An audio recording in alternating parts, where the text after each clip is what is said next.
We started working together because I offered the Sherman an idea called Iphigenia in Splot, which they commissioned and which Rachel then decided she would do. And we did another play after that called Killology, which was on at the Royal Court earlier this year, and that did all right as well. It's good to have developed a sort of shorthand with somebody, and it makes it much easier to work with somebody when you have a level of trust. Gary is Wales's most, I think, exciting playwright.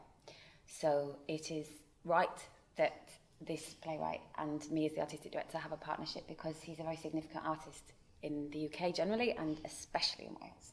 There is a huge love for Gary's work in the city and in this theatre. So it enables us to take our audience on a journey, introducing that audience that maybe aren't so familiar with Chekhov but are very familiar with Gary Owen's work, to a new look at a classic text. Also, I'm very interested in enabling writers to write plays that have a long shelf life. And I think Gary's version of The Cherry Orchard adds to the canon of UK theatre, UK drama in a really significant way. Mostly the theatre that we make in Wales tends to be seen by smaller audiences, and I think that's why it's really important to try doing work on this bigger stage, because there's no point doing work on a bigger stage unless you're going to try and get more people in, unless you're going to try and make that work actually speak to the city.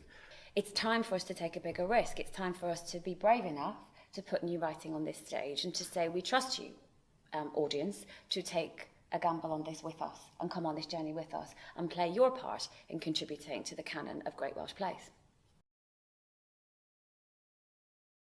I wanted to put the Cherry Orchard in Pembrokeshire because I like to write from things I know, from places I know. I grew up in Pembrokeshire in the late 70s and early 80s, so I know the area. It just struck me that it was a time that had some similarities to the context Chekhov was writing for.